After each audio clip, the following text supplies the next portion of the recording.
I'm Anu Mittal, and I'll be presenting my work to you. And because a lot of people often ask me what image consulting is, so I'll take you through what image consulting is and how do we work for our clients or for like a group of people. So we all hold an image in our professional and personal world. And in layman's language, we call out person's image with different adjectives. In professional world, like he or she is a no nonsense person. He or she, the person is like very organized or very well mannered or like very presentable.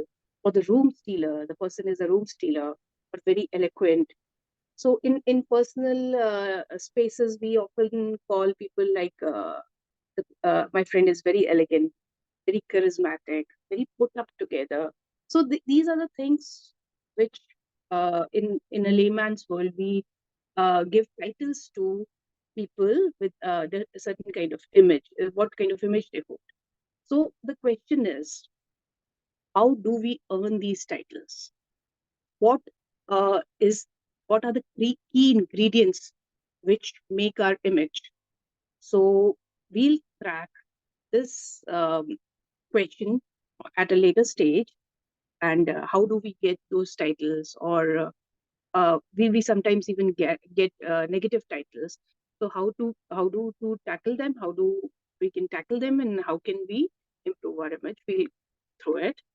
And so here's a fun exercise for all of you, which we can later discuss on WhatsApp or in our next meeting.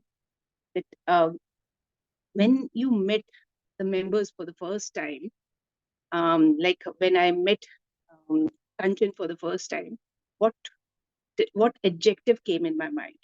What how I got impressed by her. So here we'll keep it everything positive. It's like a motivational exercise. So I will write two adjectives for three people. You can pick yours. You must be remembering when you met him or her for the first time. How did you feel? What was your instant judgment? So I will write adjectives for three people. We can share it on WhatsApp or in our next meeting. So for Sankal, for Astha, and for Kanchan, I'll write what was my first impression for them. And you guys can pick three. You can include me also. Let's do that. It's like a very fun exercise. So, sorry, pardon me. So, image consulting is often called with different names. So, like it's even called as personal brand. So, what is your market value? What people call you behind your back is your personal brand.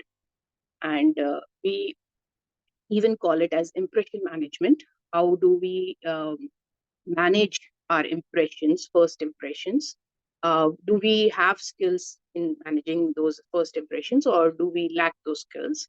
And it's even called as executive presence. I am called as executive presence coach in corporate world. So we are even reading a book on presence, recommended at the book club. So these are the different names.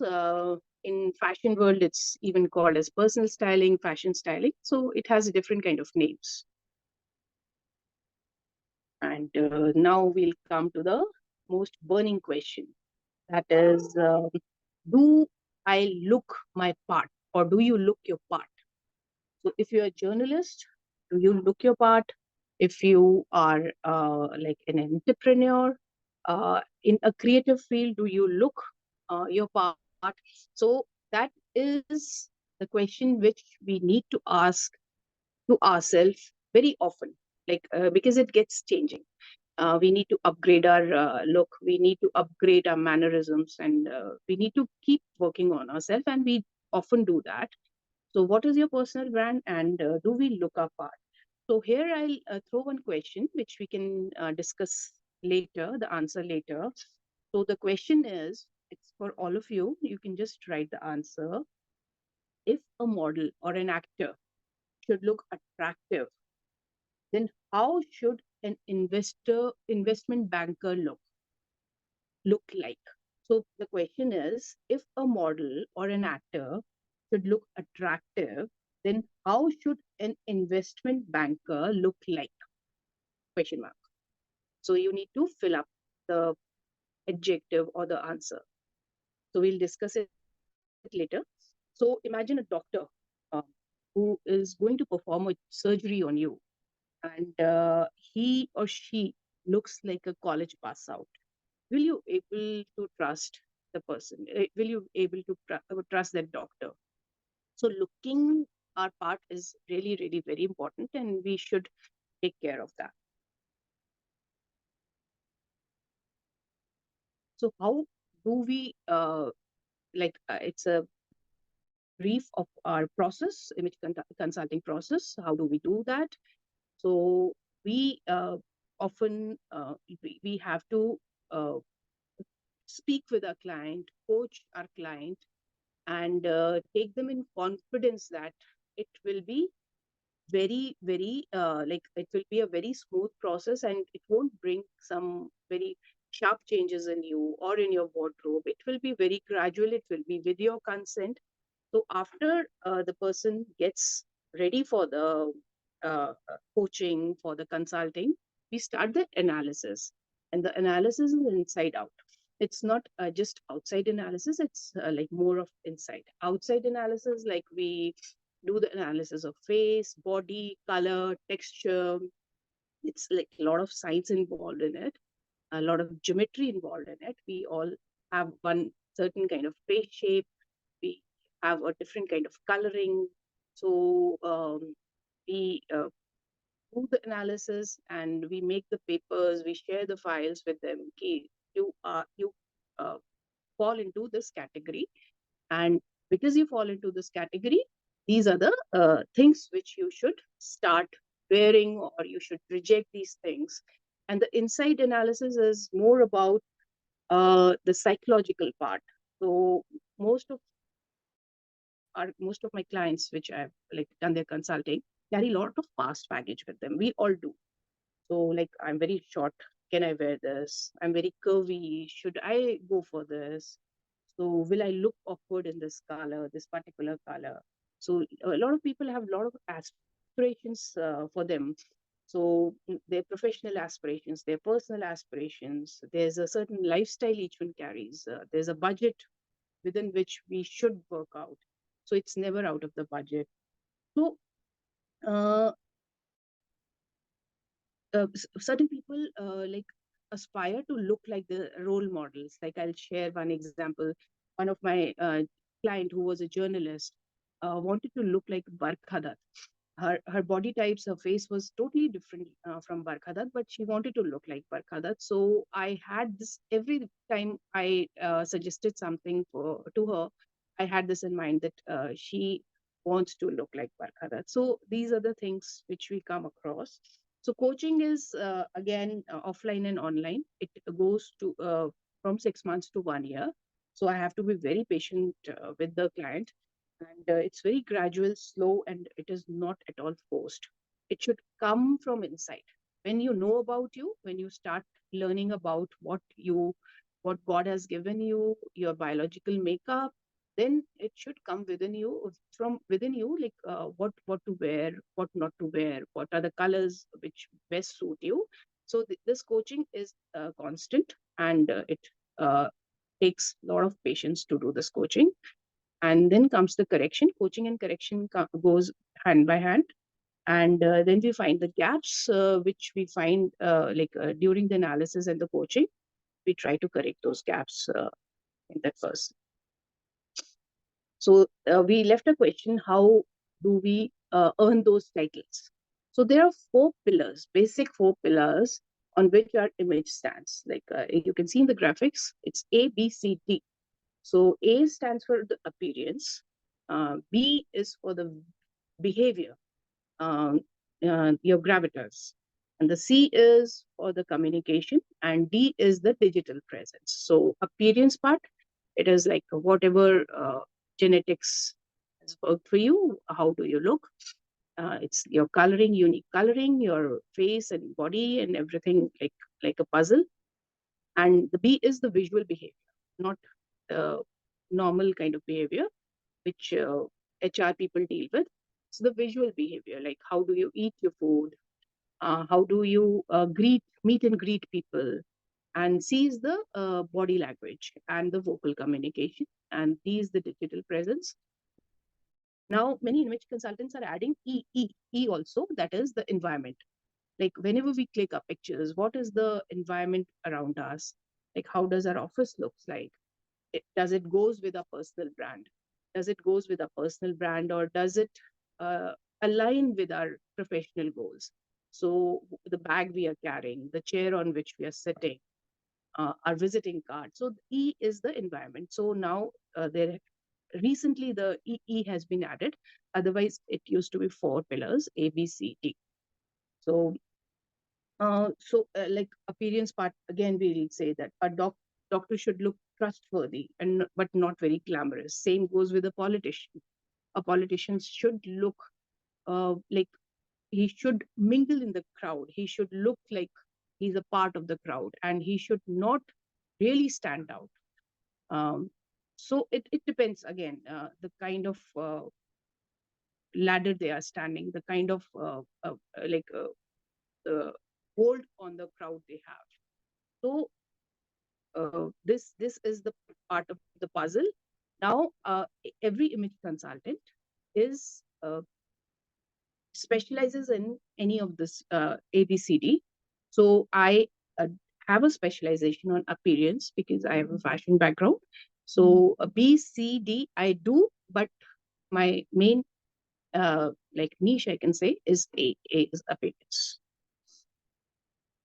So now we'll go to the most dreaded question, which is called like what to wear.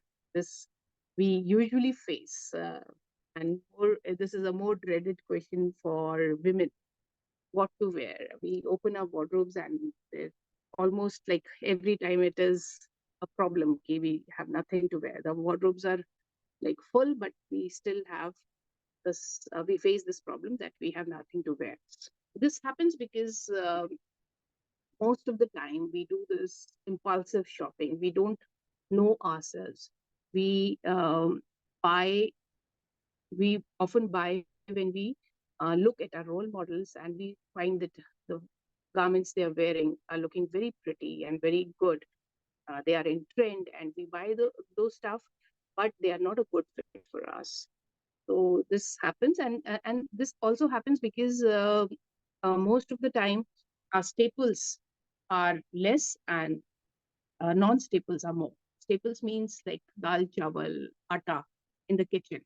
So if we don't have those staples, we won't be able to cook any kind of food, not even fancy food. We need these staples for cooking any kind of like cuisine. So the data says that uh, most of the wardrobes hold a 80-20 percentage. Like most of the time, जो wardrobes का analysis हुआ है, we wear 20% of our wardrobe 80% of time. It is called 80-20 rule. We wear 20% of our wardrobes 80% of times. So as an image consultant, we try to reverse this equation. We make 80% or 80% of our wardrobe functional. So every time we open the wardrobe, we'll have something to wear because we really focus on the staples. And once we know ourselves, it's like very easy to shop.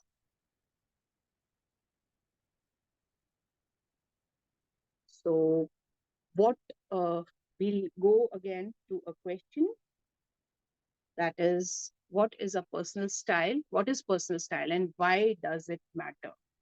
So you can see two gentlemen on the screen. They hold a very different personal style, and some few might like the person who's wearing the orange tie, red tie, or a personal style of that person, and few might like personal style of the person who's wearing a blue tie, means Obama.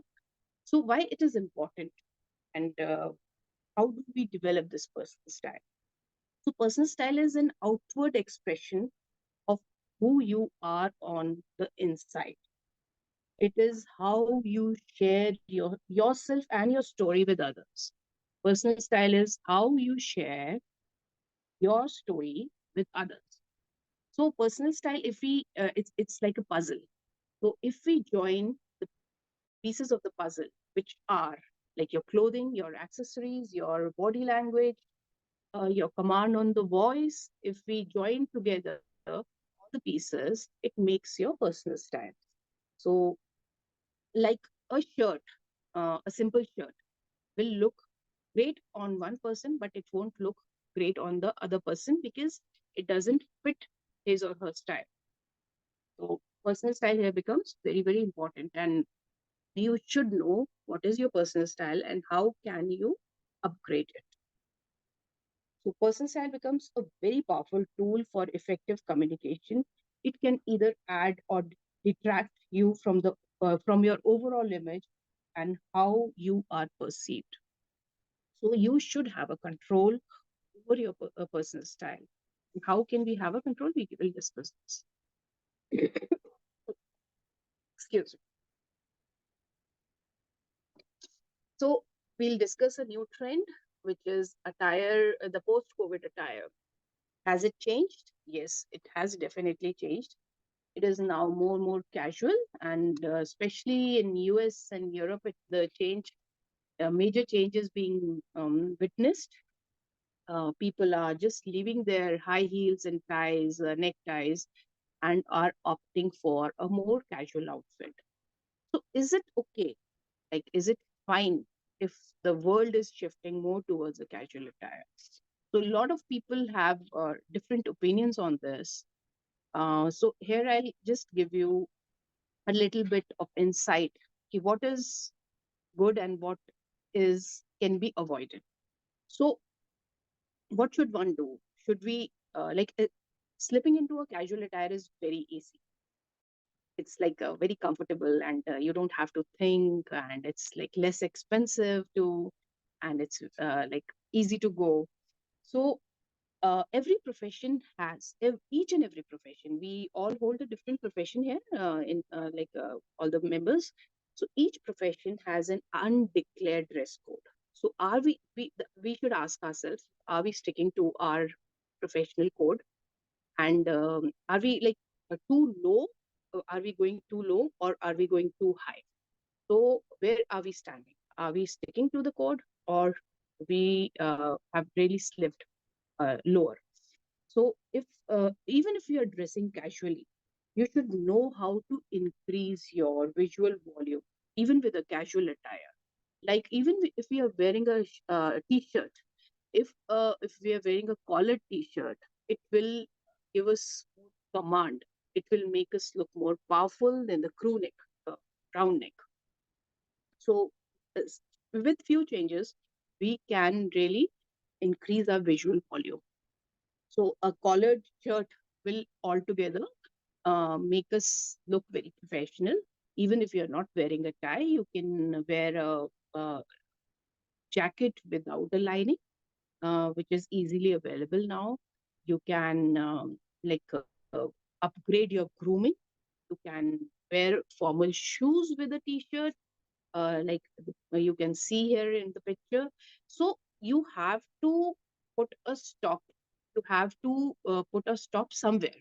Casual is okay, but you need to look professional, should act professional whenever there's an important meeting, whenever you are expecting some kind of contract being signed, or whenever whenever the money is involved. So whenever you're meeting with a client, it's more about um, you should be a notch higher than your client. So here's the wardrobe acquisition and management tips, which you can go through the slide. So adding new trends, and adding more staples, taking care of wardrobe orphans. I'll just discuss this and I'll wind up. Wardrobe orphans. We all have wardrobe orphans in our wardrobe. What are wardrobe orphans? Anath. कपड़े हमारे जो कभी हम पहनते नहीं है, उनका tag भी लगा रह जाता है, because we can't pair them with a proper, like we all have those trousers, we all have those skirts, shirts, which we were never able to mix and match. So these are called wardrobe orphans. Either you should take them along with your shopping so that they don't remain orphan, they have some friends with them, or you should donate them while managing your wardrobe. So here now we come to the question and answer part. I hope you like the presentation. Thank you so much.